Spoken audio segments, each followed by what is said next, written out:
Good evening, everybody. Chazakim Ruchim, thank you for joining us.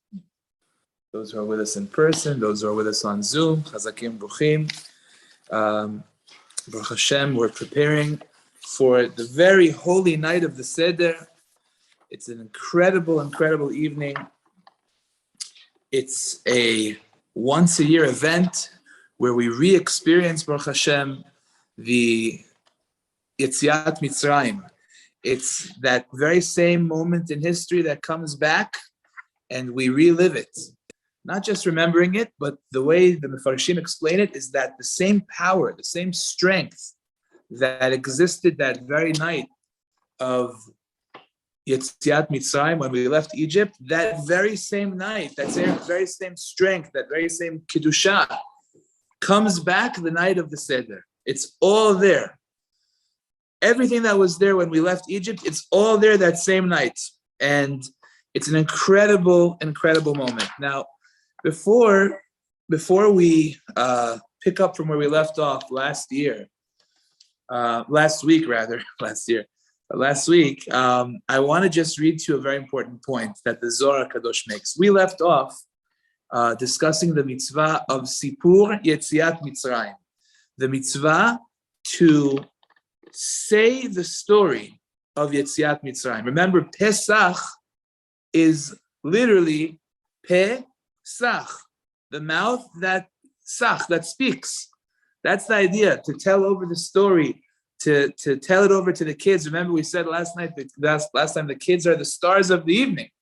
And it's so important for us to say everything over to the children, that they should understand it, they should pass it on to the future generation. As we spoke about last time, remember that everything that we have in the Torah, so many mitzvot, they're all zecher li'yetziat Mitzrayim. Everything, Kiddush is zecher li'yetziat Mitzrayim, Sukkah is zecher li'yetziat Mitzrayim, Pesach, Tefillin. We said when you weights and measures, when it comes to rebit, interest, it says every time, don't do it zecher li'yetziat Mitzrayim. Why? We have to remember Yetziat Mitzrayim. Why is it so important? Because when you remember Yetziat Mitzrayim, you remember, there was a point where we were slaves. There was a point where Hashem took us out, because it's not just us that were sitting at the Seder. It was our parents, and it was their parents, and it was their parents, and it was their parents, and it was their grandparents, and their great-great-grandparents, and their great-great-great-grandparents. And we have it documented for literally thousands of years. They're sitting at the Seder. And guess when the first Seder was? At Yetziat Mitzrayim. So it's so important for us to understand that by us celebrating this holiday, this is the proof, this is the foundation to everything that we do, to everything that we believe in, to Shabbat, to Tefillin, to Shul, to everything. This is it. This is the proof. Because the first time that this ever happened, that people sat down to a Seder and they said, okay, we're not eating chametz. Can you imagine taking a Jew from a bagel? A Jew wants to eat a bagel. You know how hard it is to tell him not to eat a bagel? Right? What kind of Jew would say, I don't want to eat a bagel?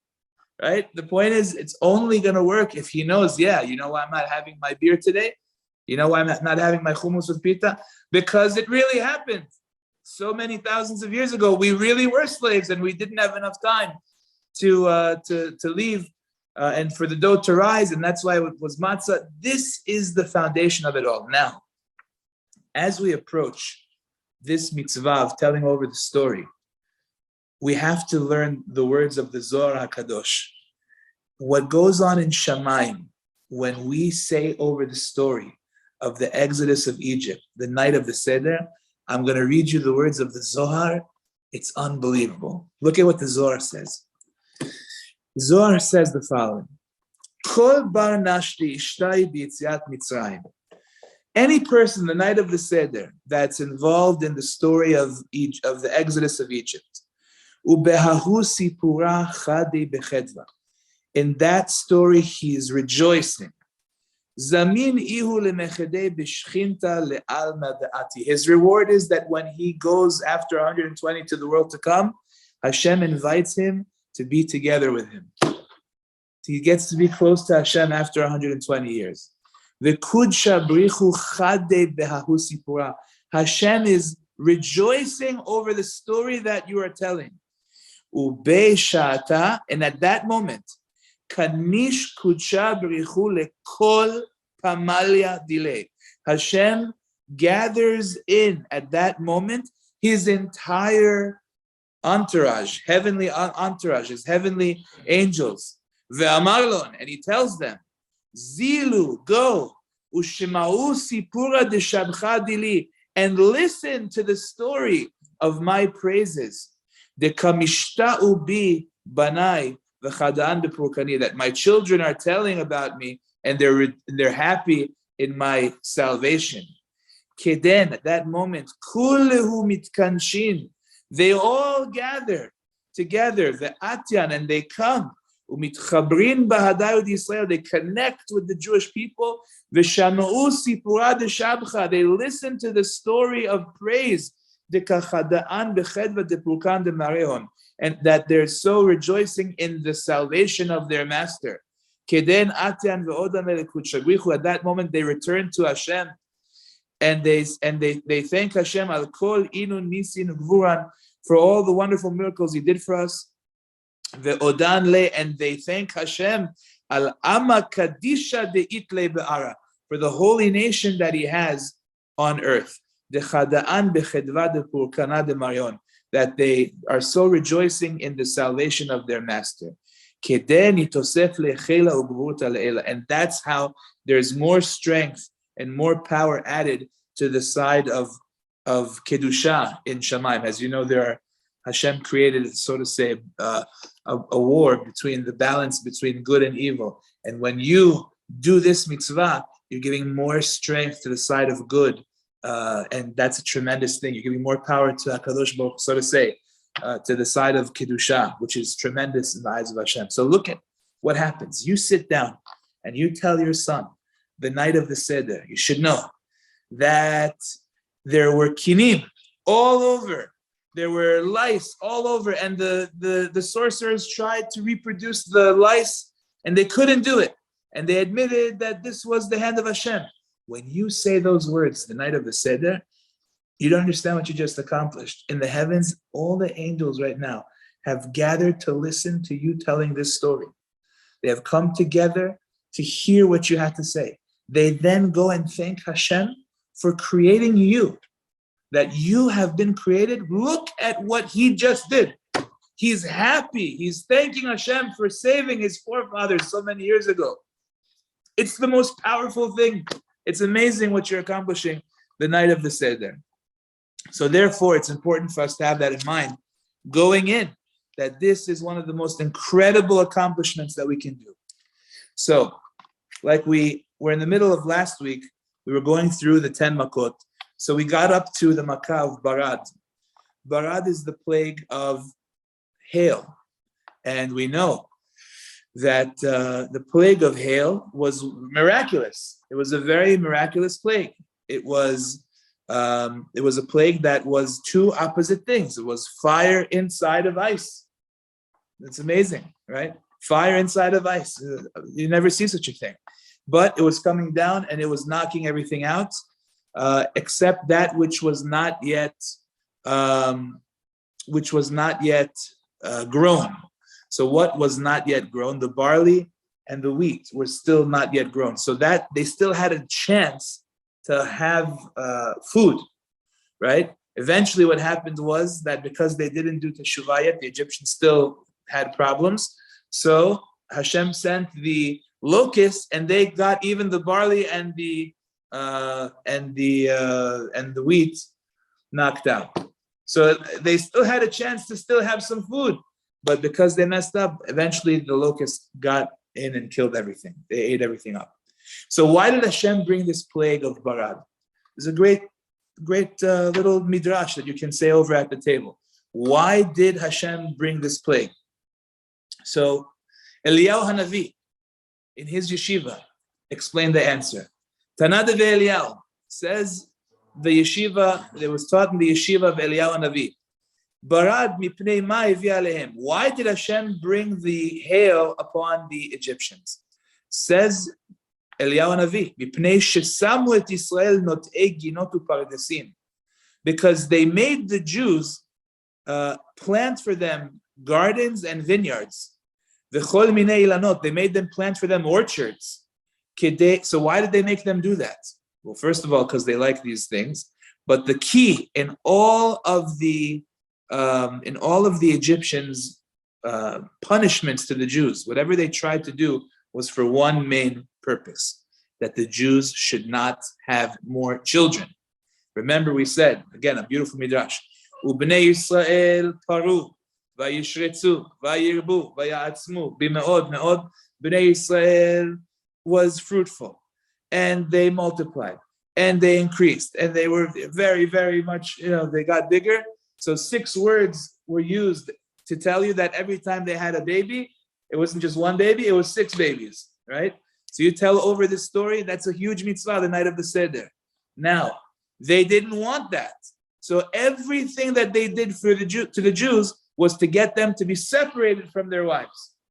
So they made them work in the fields. They made them work and do all these things. Why? So they shouldn't be together with their wives. They shouldn't have more children.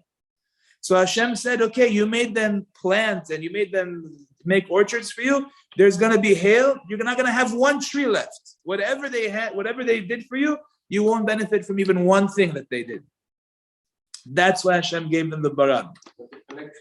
What? What the connection? The baby, we get baby, and they don't have any. The connection is the Jews were the ones who planted these trees, right? So Hashem says, I'm not letting you do that. I'm not letting you benefit from the trees that they planted. I'm going to knock down all of them with the barad as a punishment. You won't be able to use their work for yourselves. Okay, so that's very good. That's why the pasuk says, "Shenemar yaharog babarad gafnam." Okay, so that's why Hashem brought the barad. Very interesting lesson from Eliyahu Navi. Now, the next one. Arbe, you have a question? No? Okay. Arbe. Arbe was the locusts. Why did Hashem bring the locusts? Says the Midrash, Mipnei shesamu et Yisrael zorei chitim v'seorim lefichach hevi alehen arbe. So Hashem saw that they had made the Jews into the planters of chitim, of wheat, and seorim, barley. And for that reason, Hashem brought on them the locusts, chitim, seorim. You planted it, Hashem says, you're not going to get it. You will not benefit from it. I'm sending the locusts. You're not going to get one piece of barley. So the wheat and the barley is going to be wiped out by the... Again, why are they making them work in the fields? Same reason. They don't want them to procreate. They don't want them to have children. That was their biggest fear. So therefore, Hashem sent them the arbe, which is the locust, to wipe everything out. Now, by the way, some Egyptians were somewhat smart. They said, you know what? We could actually eat this. And they took these grasshoppers or locusts, and they started to kind of salt them and keep them in the pots and use them and do things with them. So Hashem said, sorry, not going to work. When all the locusts were removed, those were also removed as well. They didn't have anything from it, no benefit. Amazing. Okay. Now, Makat Choshech, the plague of darkness. Again, I'm telling you all these midrashim, and last week's shiur is also recorded. You can go through those midrashim as well. It's very important. Every midrash you say over that night is a mitzvah deoraita of telling over the story of Egypt. And by the way, Shulchan Aruch says a person should make every effort to tell over the story as long as he can at night until he falls asleep. Once he's already dead out, tired, he did the mitzvah. But he should try and go as much as he can to say it over the story of Yetziat Mitzrayim. Amazing. So why did Hashem bring this plague of Choshech? 3 days of darkness, but not just darkness. Darkness that's like tangible. You could even feel that it's dark. They couldn't stand up. If they were standing up, they couldn't sit down. Like, what was the reason for this? Very interesting. So the first very interesting answer that I saw brought down in the Midrash is that they used to make Jews into human lamps. Let's say the family wants to sit down for dinner, right? So they have this Jewish slave, and they make him stand up, and he's standing there with a lamp on his head, and he has to hold the light up for them. So they made him into a human lamp. You understand? So here's this guy, he's a Jewish slave. He watches them sit down, eat, enjoy. He's a lamp, like this. They put a candle on his head, a candle over here, over there. He's a lamp. So Hashem said, you're using this Jew to give you light? You're going to have darkness. That's it, right? Now, at the very same time, it's important to understand there was another reason that Hashem brought about the darkness for 3 days. Why 3 days? Very interesting. Because you could say, well, if that's the reason, okay, it could be one day they got the darkness, they got the message, next. No. The answer is, this part is actually a little bit sad. In the beginning of Parashat V'Shalach, it tells us, V'chamushim alu b'nei Yisrael meretz Mitzrayim, which means that the Jews left Egypt armed with weapons, chamushim. The problem is the word chamushim, very good, Mr. Ibrahimi has it, right? Chamushim also could mean 1/5, which means that out of all the Jews that were in Egypt, only 1/5 left. That means 20%. 80% died in Israel, in Egypt, I meant to say. 80%. Now, because of the fact that Hashem wanted to take them, unfortunately, and Hashem didn't want the Egyptians to see that the Jews are also getting killed, that the Jews are also dying, 80% of them. So Hashem caused there to be darkness, and 3 days was enough time for the remaining Jews to take those other Jews and bury them. That means there were 6 million people they get out from Egypt. Total, there were 36 million people. It's a good question. I don't know the exact numbers. How many people were there precisely? I don't know. I think we said around 3 million actually left Egypt. That would mean 600,000 men from 20 to 60. 300,000 men from 20 to 60. 6 million. What? Because they were I meant 600,000. They were lady, they were... Yes, so totaling around somewhere around 3 million. So now, let's say 3 million. Right. Right? So let's figure. So that means 15 million they died. Right. Right. I mean, Jewish, there were 18 million people. That's an amazing number. How many That's an amazing number. It's a good calculation. Very good. How many people? They were all Egypt. There were 18 million people in there.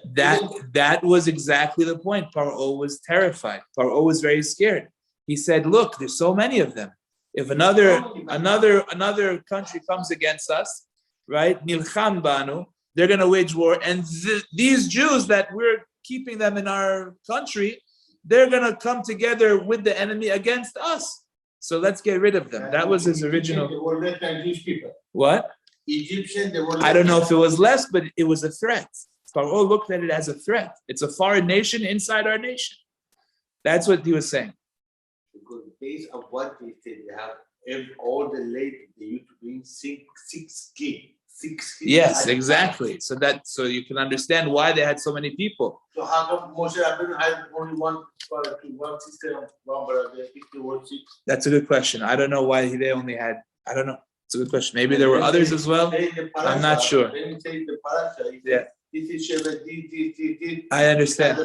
I understand. I don't know why he doesn't have. A lot of things it doesn't say. For example, it says that Moshe Rabbeinu, it never says that he was circumcised. So that is right?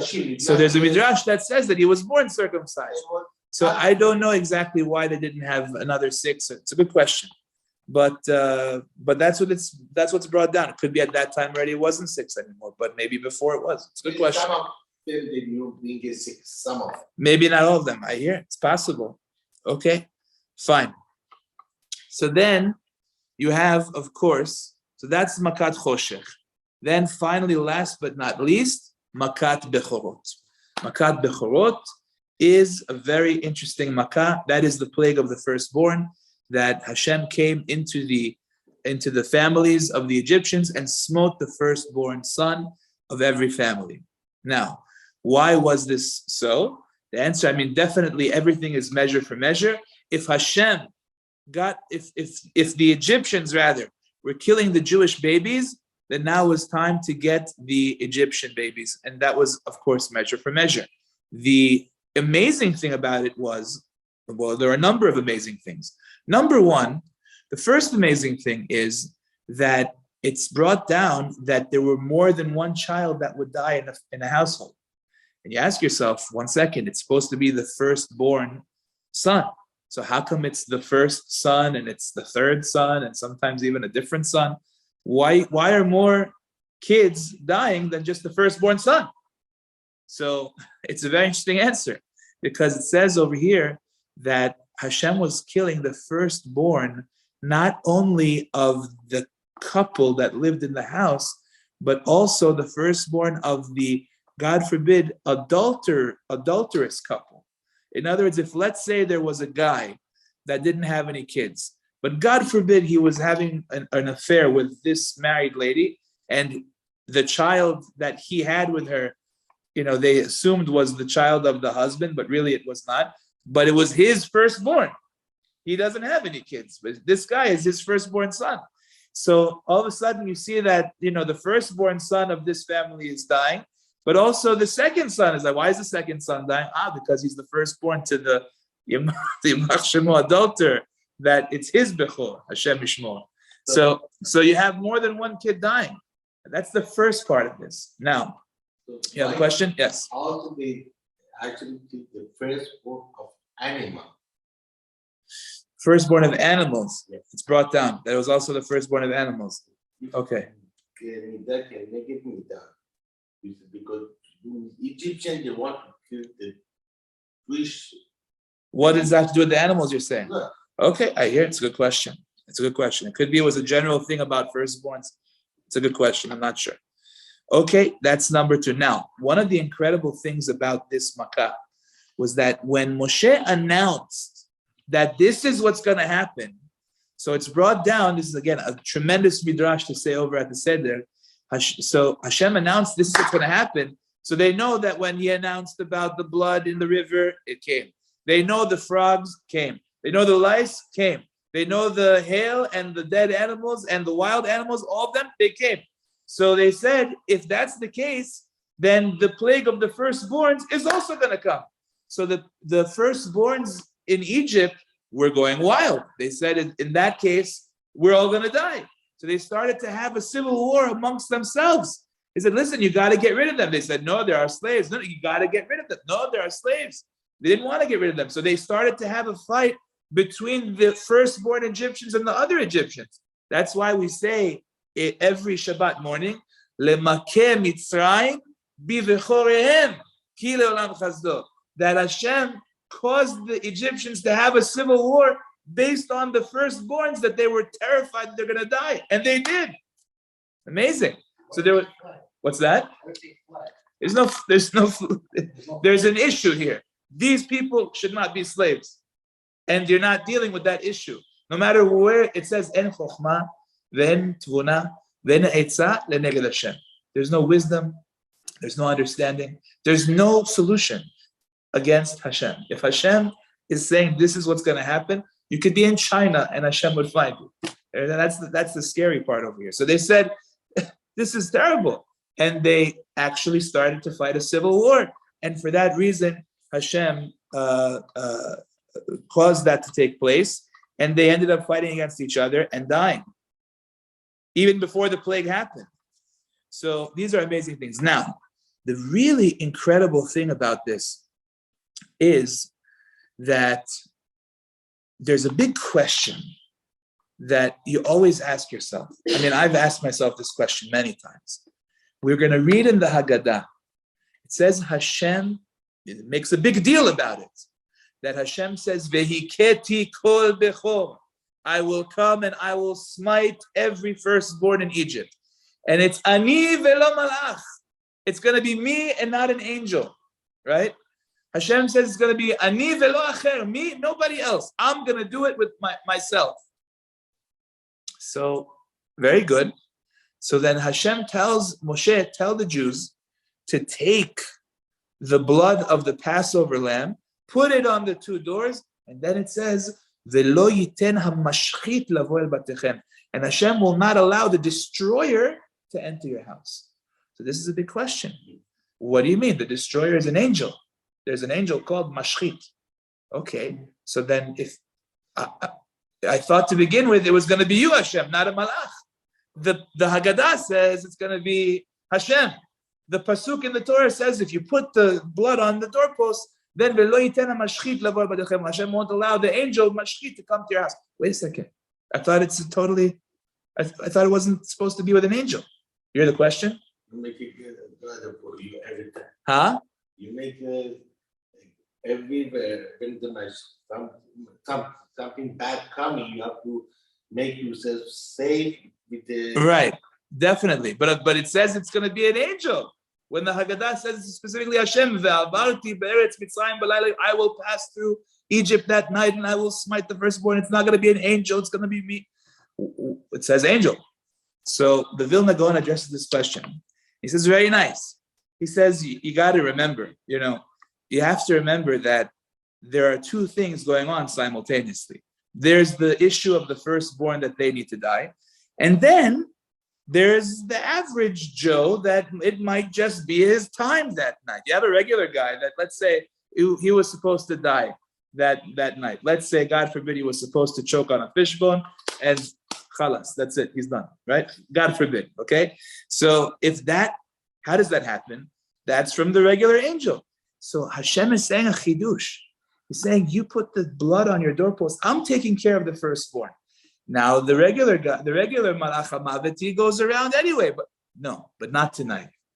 Tonight's Leil Shimurim. Tonight is a night of protection, that even if a person was destined to die tonight, by you putting the blood on the doorpost, he's not coming into your house. It's two separate jobs. I'm taking care of the firstborns. He's taking care of the regular guy that has to go tonight. I'm not letting him do it. You put the blood on the doorpost, he can't come in. You understand the point? It's two separate issues. That's the Vilna Gaon. Amazing point from the Vilna Gaon. I always had that question. Beautiful answer. Now it says over here, that's what the pasuk tells us. Va'ervor alayich va'erech mitposeset bedamaych va'omar lach bedamaych chayi. You're going to see in the Haggadah this pasuk. Hashem says, I passed over you. I saw that you were soaking in your blood, and I said to you, with your blood you shall live. What is the blood that it's talking about? Two bloods. The blood of Brit Milah, because the Jews had to circumcise themselves in order to eat the Brit Milah, in order to eat the Korban Pesach. You're not allowed to eat Korban Pesach if you don't have a Brit Milah. You have to be circumcised. That's number one, you got to be circumcised. And number two, the blood of the Korban Pesach that they had to put on the doorposts. Now this week, B'ezras Hashem, is Shabbat HaGadol. Why is it called Shabbat HaGadol, the great Shabbat? Because this was the Shabbat that the Jews, before Pesach, took the lambs and they tied it to their doorpost. And they basically said in front of everybody, we're going to kill this and we're going to put the blood on our doorpost. That's Mesirut Nefesh. That means that they're risking their lives because the Egyptians look at this thing as their God. So if you're going to slaughter this thing, you're basically waging war on Egypt. And they were willing to do it. They were willing to risk their lives because Hashem gave them this mitzvah to do it. Now again, it's a little bit scary, but they did it. They were Mosrim Nefesh. They gave themselves over. So that did Egyptians join the Jews, and were they saved? There were some. That's the story of the Erev Rav. The Erev Rav were some Egyptians that actually ended up joining the Jews and leaving, under the false pretense of we're converting and all that. It's a question what exactly was their status, but the point is that there were some. Now, here's the idea. This was a theme in all of the slavery and all the time that we were in Egypt. The Jews were Mosrim Nefesh. They did everything they could in order to keep Torah, to keep mitzvot, whatever they could. There's one story about this woman, Rachel. I don't know if you guys heard the story about Rachel. It's Rachel. She was a woman in Egypt. And again, there's a great midrash to say over. It's scary, very sad, but it's an incredible midrash.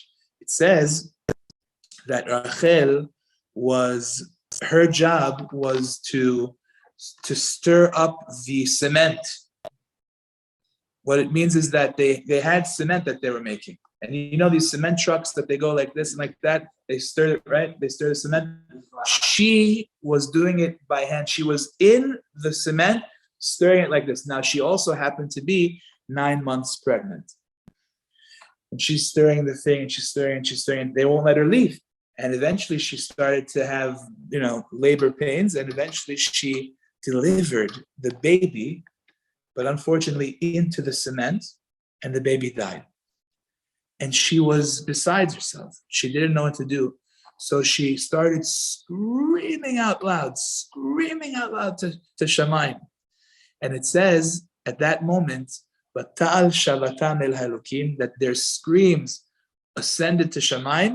And at that moment, Hashem said, that's it. Now it's time to redeem them because of that incredible pain that she had. But they were literally Mosrim Nefesh. They didn't have any choice. They were being tortured. This is a midrash. It's brought down about Rachel, a woman by the name of Rachel, that she had this happen to her. This happened before the plague. This is before all the plagues. But the women in Am Yisrael were literally Mosrim Nefesh. It says Bizchut Nashim Tzidkaniot, because of the righteous women, we were redeemed. That's what it says in Shir HaShirim. Tachat hatapuach orarticha. What does that refer to? It says that under the apple tree, some say a drog, the Jewish women made an effort to be beautiful, to make themselves pretty for their husbands, so that they should be attractive enough that the men, when they come back from a long day, should still want to have relations with them and should still want to procreate, even though they're in this terrible, terrible situation, right? That was the power of the Jewish women, that in their merit we were saved. That's why it says that when they came to the Mishkan and they wanted to give over the mirrors for the Bet Mikdash, for the donation of the Mishkan, Moshe said, "I'm sorry, I'm not taking it. This is mirrors. It's for beauty. It's for makeup. This has no place over here." And Hashem told Moshe, "You're making a big mistake. There's nothing more important to me than this, because through these mirrors they made themselves beautiful for their husbands, and their husbands wanted to still have relations with them because they were beautiful." That was Mesirut Nefesh. Can you imagine who thinks about these things? Under slavery, under torture, who's thinking about this? No, they said it depends on us. The reason that all of us are here today is because of them in those mirrors. So therefore, Hashem said, there's nothing more important to me than that. I want that in the Mishkan. I want that to be the cure that everyone washes their hands. Okay, very good. So these are all incredible midrashim that we have to tell, that we should tell them over, we should use them, we should give them over, and that's very important. So now, when you B'ezrat Hashem continue with the Seder, remember a couple of very important points. When you begin the Seder, Magid, we're talking about the section of Magid where you tell over the story. So we start off with Halachmanya, that this is the story of this is the bread of affliction. You show them the half bread, the half matzah. Why half? Because poor people, they don't have whole loaves of bread. They don't have whole matzah. They have pieces. So you show them the half matzah, right? So this is the bread of poverty. Halachmanya. By the way, that's in Aramaic, right? Halachmanya is in Aramaic. And everybody asks, why is it in Aramaic? You start off the Seder, you should start it off in Hebrew. So what's the answer? The answer is based on the Zohar we said before. Remember, we said the Zohar says that Hashem comes and listens to you at the night of the Seder. Hashem is there. Remember the rule. It says the angels don't speak Aramaic. So therefore, if you don't have a minyan, don't pray in Aramaic. But when you are with a minyan and Hashem is there in the minyan, so you could pray in Aramaic because Hashem is right there. So it's too at the Seder. At the Seder, Hashem is right there. So you could say it in Aramaic. It's amazing how powerful it is. That's why the first words of Magid are in Aramaic. Okay, beautiful. So you started off Halachmanya, you show the matzah. Now you finish, you put the matzah back, and then all of a sudden you go, okay, get this thing out of here. You say, get this thing away from me. I don't want to see it on the table. And everyone goes, what? We didn't say hamotzi. We didn't do anything. Why are you getting it off the table? They put it on the other side. I don't want to see it. What? You have to say it in a funny way so that they should be wondering, what is he doing? It's funny. The whole point is the kids should be wondering, why is this night different? What's he doing? You get them interested. You get them wondering what's going on. So then they take it away. You say the questions, then you bring it back to where it was before.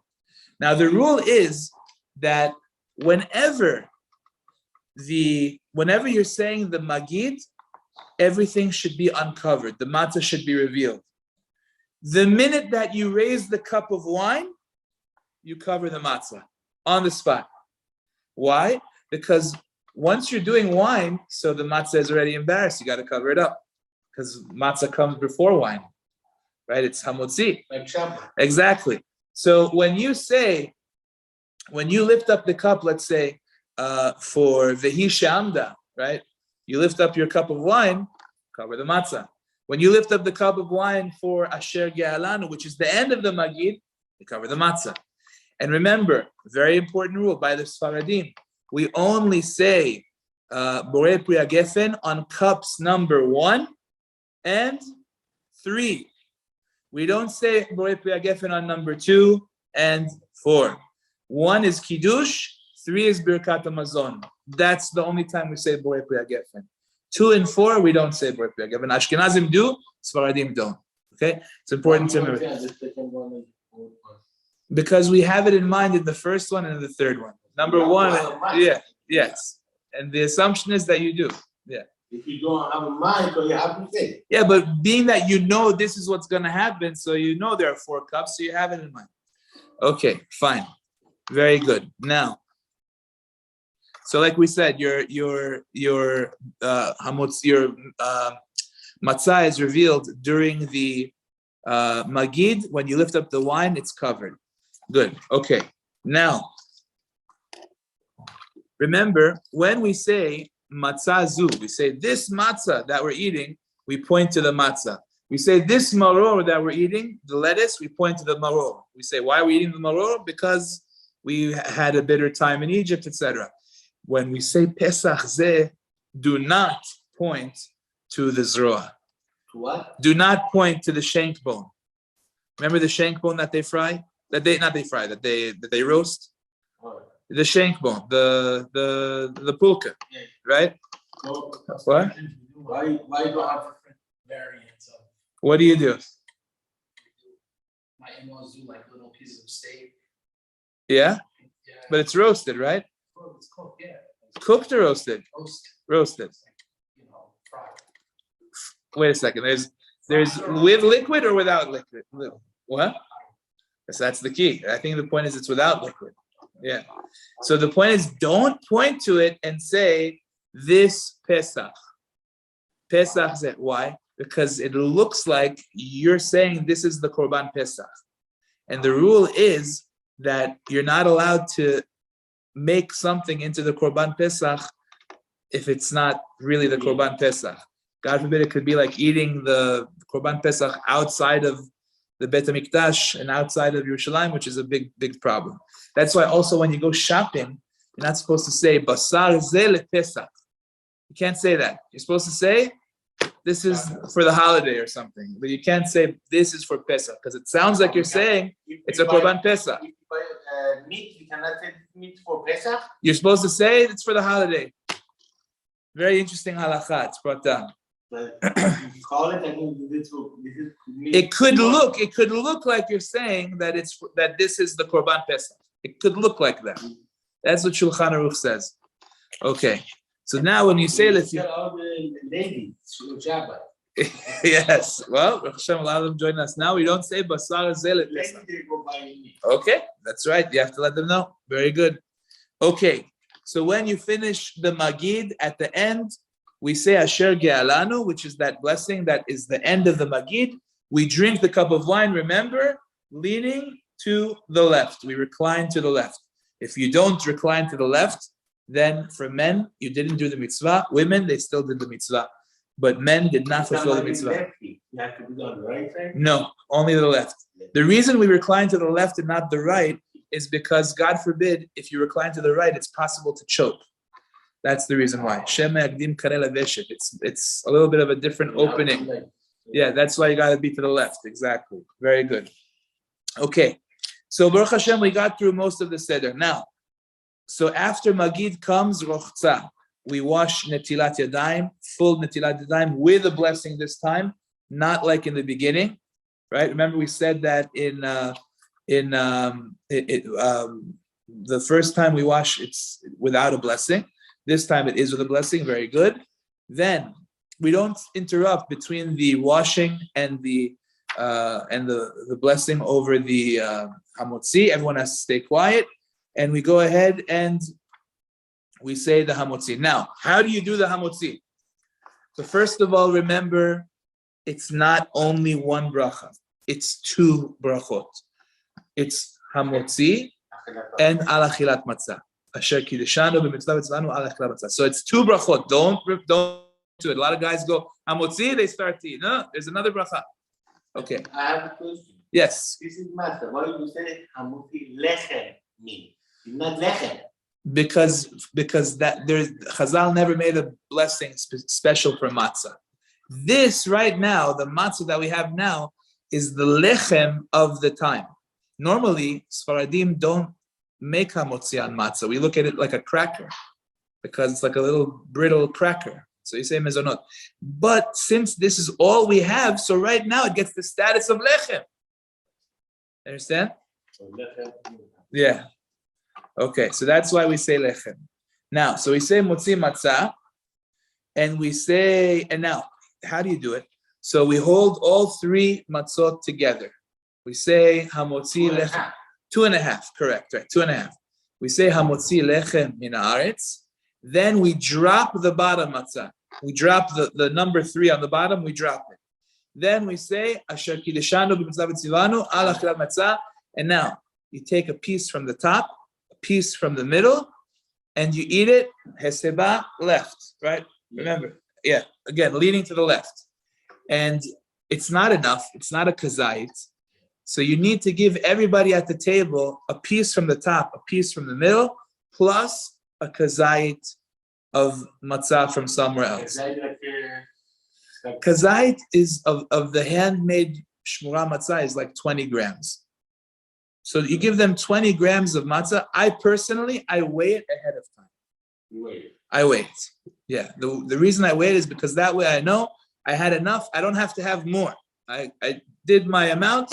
I'm done. You understand? Because remember, you have to eat at least 4 kazaits of matzah. You're gonna eat more than 20. Because in the middle, you have the matzah. So what I'm saying is, you have 4 kazaits. You have to have. You have to have 1 kazait for motzi and matzah, al achilat matzah. So that's 2 in the beginning. You also have to have a kazait for korech. You also have to have a kazait for afikoman. So you end up having 4 kazetot. So that's like if you have a guest, you have to buy 50 boxes. So you have to make sure there's enough for everybody. That's true. Have to be all shmurav all 3 times. For the 4, yes, for the 4 kazetot, yes, should be shmura, sure. that's what it is. Yes, indeed, it has to be shmura. Yes. For second night too. For second night too. Yes, indeed. Baruch Hashem. For the mitzvot, there's never any funding problems. Baruch Hashem. Hashem. Remember that for Moadim, whatever you want to spend, Hashem always pays you back. Baruch Hashem. Exactly. Okay. So you have to make sure to eat your kazait while leaning to the left. Now, the truth is that once you start the mitzvah, you're not really supposed to talk about other things until you finish. So you start the mitzvah of eating the matzah, finish it. Don't start yapping away until you finish the mitzvah of eating the matzah. You finish the matzah, already now it's a different story. Because technically, some say that ideally you should kind of stay quiet until korech, until you have the sandwich with the lettuce and the charoset. Because the mitzvah goes all the way until there. So that's very important as well. Okay. So that's motzi matzah. So you take a piece from the top, take a piece from the middle, and then you give everybody a kazait, and that's how you go about that. Now, we have afterwards maror. Maror. One matzah, much more matzah. How many grams? Bunch more. One piece. I don't know. I have to measure it. I have to see it again. But it's probably somewhere around a third of a matzah, 20 grams, or maybe it's probably around 1/3 of it, or maybe close to half of it, something like that. Take a look. You'll see it. It's easy. You just weigh it, and you'll see that it's pretty easy. Now, remember, maror is usually we use the romaine lettuce. Like we said, it has to be checked properly. Make sure that you check it properly. If the missus needs help checking it, you gotta be there for her. And it shouldn't be so long and so tiring. But it needs to be checked. You got to make sure that there are no bugs. Some people instead use horseradish. Horseradish. A lot of Ashkenazim, they use heavy-duty horseradish for the maror, and it makes them cry a whole lot. You feel the bitterness of Egypt. So that is for the maror. Now, before we eat the maror, we don't just eat it. We say a special bracha, and then we eat it. Now, we do not lean to the left. The reason is because leaning to the left is a sign of freedom. The maror is specifically to remember that we were slaves. Remember that we dip the maror in the charoset, but we shake it off. The reason we dip it in the charoset is because to remember the cement, like this Rachel that was working in the cement and she lost her baby in the cement. We remember that. So we have the charoset, but we shake it off because we don't want it to be sweet right now, right? So we have to remember the maror. So we shake it off. So we eat the maror and we do not lean to the left. Very good. Now, only the maror, we're not going to lean on the left. maror no, karpas also no. Karpas, there's no obligation to lean to the left. Okay. By the way, karpas, some say, is an abbreviation for samech parech. Samech is the 60,000 times 10, the 600,000 Jews that were in parech, avodat parech. Karpas, samech parech. So that's why we don't lean to the left as well by the karpas. Now, afterwards, we do korech. Korech is how Hillel used to eat his Korban Pesach. Remember, Hillel Hazaken was alive in the time of the Bet HaMikdash. So he used to eat his Korban Pesach together with matzah and with the maror, all together in one sandwich.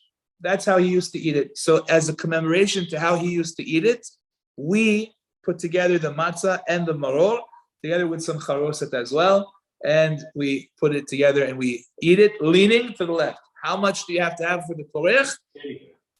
So again, one kazait of matzah, which is 20 grams, and a kazait of maror, which is 30 grams of the romaine lettuce. Okay, so that's with respect to the korech. So we lean to the left, and we say that this is in commemoration of how Hillel used to eat it in the temple. Clear so far? Very good. Any questions? Anybody on Zoom have a question? If you want, now's your chance. Bechavod. Okay, great. So we can continue. Very good. Then we have Shulchan Orech. So afterwards, we have the mitzvah to have a beautiful meal, and that's where we eat all this wonderful food. We're hungry, have to do it. Right. Still, people, it's matzah, it's lettuce, it's not the same thing. Having like 90 gram mass, 60 gram matzah with the charoset and the dough, right. You're not going to have it good. You're going to eat something, but you're not going to have a... I hear. But still, there's a big mitzvah. Now, remember, you have a very important point, which is that you have to make sure that you leave room at the end for the afikoman, which is, again, at the end of the night, a whole kazait of matzah. You're not going to have a good dinner. No, you're going to have a good dinner. Have a good dinner. No, remember one thing about the afikoman. Why do we eat the afikoman at the end? The afikoman is technically in place of the Korban Pesach. The Korban Pesach was a lamb, a whole lamb for the whole family. Now, that was eaten, that lamb that they ate was eaten as a dessert. They didn't bring out watermelon for dessert. They didn't bring out pineapple. They brought out lamb. That was dessert. That's what afikoman means. Afikoman means dessert. So why was it dessert? Because the first thing that they had to eat was the korban chagiga. By the way, what do we eat in place of the korban chagiga? The eggs. The egg that we serve at some point during the meal, that is in place of the korban chagiga that we use. Chagiga means the festival offering. That whenever there's a festival, you eat this meat. They slaughter it in Bet HaMikdash. They offer up the blood, and then we take it and we eat it as the meat festival offering. That was the main course. At the end, when you're already full, then at the end, the night of Passover, they bring you the lamb. So the lamb was the dessert. So now we're eating this lamb, but we're already full. So you have to make sure that you're eating with some kind of appetite, but you're technically already full from the meal you just had. So the matzah of the afikoman is the same thing. How many grams have to be afikoman for each person? Same thing, 20 grams. Okay. So it's 4 kazetot in total. Okay. Okay. Now that's the last thing you eat the whole night. Yes. The shumura masa. Yeah. When you cut half, they say like you have to cut it like hay. Like this. Right. So there's one that's a vav and there's one that's a dalet. Yes. One shumura masa maybe 50 grams. Okay. Right? Let's say. So if you have 20 people, you have 20, yes. This afikoman, how you can give 20 grams? That's the point. You're not going to be able to. You have to give everybody a piece of the afikoman, a piece, and then give them a bag. Here's a kazait. You found the bag. Exactly. That's the way to do it. Otherwise, you're right. You're never going to get 100%. 100%. So everybody will get a bag of kazait matzah together with a piece from the afikoman. Now, we kind of skipped a little bit, but so again, Shulchan Aruch, you have the meal. You don't have to be leading throughout the whole meal, but then at the end of it, you have tzafun. Now, ideally, you should try and finish your matzah of the afikoman before chatzot. Chatzot. Ideally, you want to be done before chatzot. Why before chatzot? The reason is because the rabbis always, even though technically you could eat your korban pesach when we, God willing, when this year when we eat korban pesach in Bet HaMikdash, God willing, with Mashiach, so then we're allowed technically. You can have your korban pesach the whole night long, no issue. But came along the rabbis and said, no, we're not letting you eat it all night long because the Torah says you're not allowed to leave it overnight. If let's say the guy's walking around having a nice time with all his buddies, and he says, yeah, I'll eat the korban pesach soon, I'll eat it soon, and the whole night long he's partying, right? So then it could very well be that by the time he realizes, wow, I gotta eat my korban pesach, he looks at the clock, ooh, it's too late. It's already done. Once it's done, he just violated a negative commandment in the Torah. The Torah says, "Velo totiru mimenu ad boker." You're not allowed to leave it over till the morning. So the rabbis said, okay, enough. We're not letting that happen. We're going to make it that you must finish by chatzot, midnight. Right? Before 12 o'clock, we're going to... By exactly. Halfway through the night, you're done with korban pesach. If you leave it over, it's it. You miss the mitzvah. Right. So for that reason, they said, okay, so if the afikoman is instead of the korban pesach, the same halacha that applied to the korban pesach applies to the afikoman. So that's why the afikoman, we also have to get it in before chatzot. That's the ideal. And after chatzot, you can't get anything Okay, no, so once you finish the afikoman, you don't eat anything else. You want to leave the taste of the matzah in your mouth the whole night. Now, let's say you missed it. You look at the clock, everybody's been having such a nice time. It's 1:30 in the morning. We missed it. Okay, you still do the afikoman.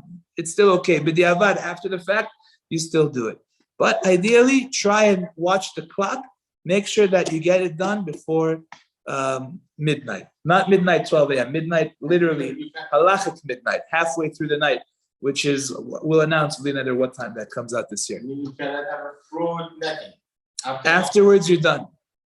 Yeah. Afterwards, you're done. You can't go see. Exactly. And then comes finally Nirtzah. Nirtzah, Hashem is happy with what you've done. You went through the whole Seder, you did everything that you're supposed to do, and Hashem is very proud of you. Like we said, Hashem comes to the Seder to hear your stories that you tell your kids. What?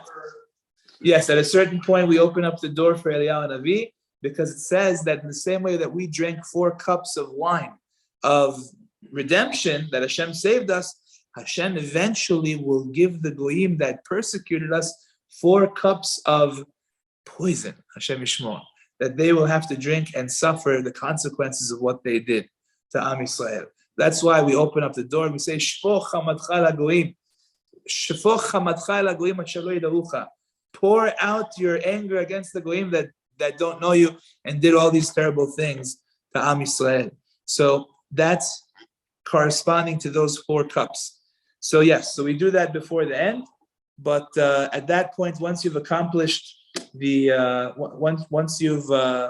once you've done that, I'm sorry, we did skip one point, which is of course a couple of points. We skipped after Tzafun.